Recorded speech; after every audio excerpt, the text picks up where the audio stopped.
Muy buenas noches, Joely. Gracias por tenerme en el programa. Como siempre, te seguimos en las redes sociales. ¿Es amenaza Gracias. o es un anuncio? Mira, yo creo que está anunciando, pero con ganas de amenazar para que se solucionen las cosas antes de llegar a ese punto. Si llega a imponer realmente ese arancel, Estados Unidos también se vería afectado, porque hay que recordar que allá la manufactura depende de toda la proveeduría que viene desde México, y entonces a ellos les ocasionaría un incremento sustancial de precios, presiones inflacionarias. La Reserva Federal no podría seguir recortando la tasa de interés, y esto frenaría también el crecimiento de su economía. Entonces creo que lo está haciendo desde ahorita con ganas de que se arreglen las cosas. Y está lo del flujo migratorio, está también lo del fentanilo. Yo agregaría inclusive, porque en otros foros también él ha dicho sobre China, y en México parece que tenemos ahora una mayor integración comercial con China que con Estados Unidos. Entonces, esto se puede arreglar, pero obviamente tendría que haber acciones de parte del gobierno mexicano. Llama la atención que también está amenazando al gobierno de Canadá. Hasta ahora solo se había referido a México, pero no a Canadá. Y bueno, pues son sus dos principales socios comerciales. Y repito, yo creo que más bien es con ganas de que se arregle, porque si realmente quisiera imponer el arancel, pues no dice nada. Y llega el 20 de enero, el día de la toma de protesta, firma estos documentos y adiós arancel y adiós tratado de libre comercio. Ahora, la manera en la que lo plantea es básicamente, les impongo el arancel si no hay un control migratorio o si no hay un cierre de fronteras. En todo caso, ¿va por el cierre fronterizo? Mira, no creo que vaya por un cierre fronterizo, sino más bien lo que quiere arreglar es el cruce migratorio de personas indocumentadas, que ya no cruzan tampoco drogas.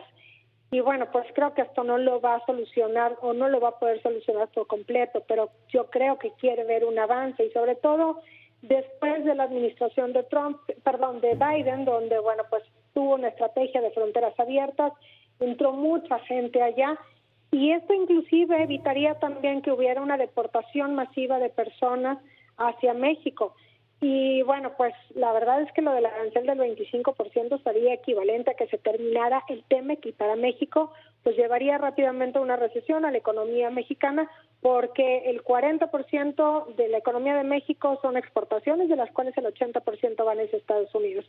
Y un arancel de esta magnitud rápidamente nos llevaría hacia una recesión. Entonces creo que por eso está presionando, para sí o sí tratar de arreglar esos problemas.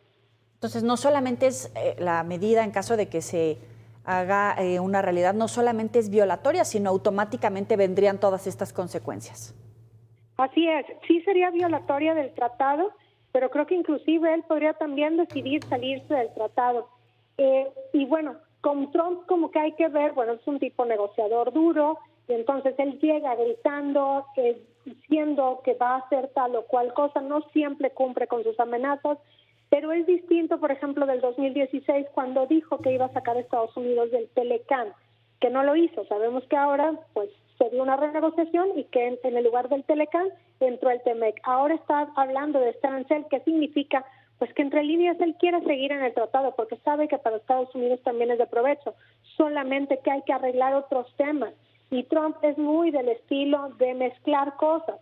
Sabe que para la economía mexicana sería muy negativo un arancel de esa magnitud, y entonces así es como está presionando. Ahora, retomo tu planteamiento de que si impone aranceles, México iría a una recesión.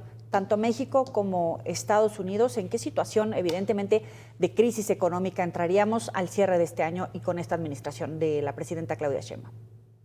La economía de México actualmente está en una severa desaceleración. Estamos viendo un crecimiento alrededor del 1.5%, y eso que es año de elecciones, hay un altísimo déficit presupuestario. El siguiente será el primer año completo de administración, y siempre hay una mayor desaceleración económica. Entonces, bajo un escenario central, se esperaba un crecimiento alrededor del 0.8%, 1%. Si se llega a imponer un arancel, pues obviamente el crecimiento sería mucho menor e implicaría caídas trimestrales en el PIB y por lo tanto una recesión.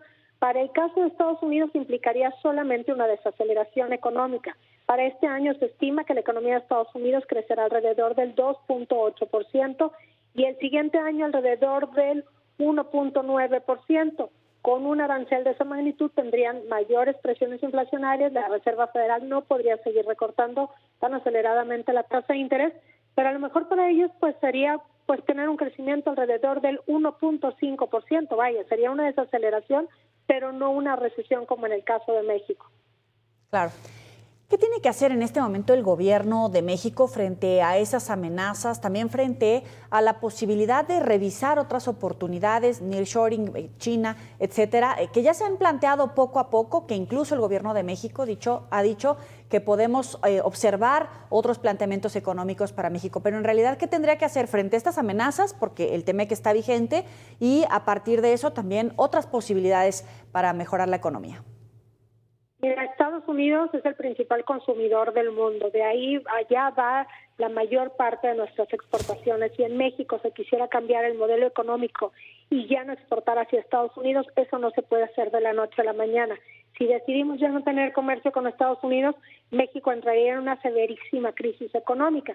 Entonces, más bien lo que se tiene que hacer es, por la vía diplomática, platicar y ver cómo de manera conjunta se arregla esa crisis migratoria y también de cruce de drogas y también lo de China, porque inclusive si México dijera, bueno, ¿sabes qué? Ahora prefiero tener un tratado comercial con China, pues también tendría que ser paulatinamente, no tiene que ser de un día para otro, porque además también esto implicaría perder el 32% solamente de manera directa, porque hay mucho más de manera indirecta que depende del comercio con Estados Unidos. Entonces a México no le conviene dejar de comerciar con Estados Unidos, no nos conviene tampoco decir que les vamos a imponer aranceles, porque es una medida que no va a presionar a Trump y que por el contrario para México ocasionaría mayores presiones inflacionarias. Entonces no queda más que ver cuál puede ser una solución conjunta, gastar más en seguridad en la frontera y también para que no haya tanta inseguridad pública en México y que no vaya que se detenga, ¿no? Toda esta crisis que yo creo que es una crisis, ¿no? Migratoria y de drogas. Claro. Gaby Siller, te apreciamos estos minutos para el auditorio de Mega Noticias. Muy buena noche. Buenas noches, gracias a ti por tenerme en tu programa. Hasta luego. Bueno, ya lo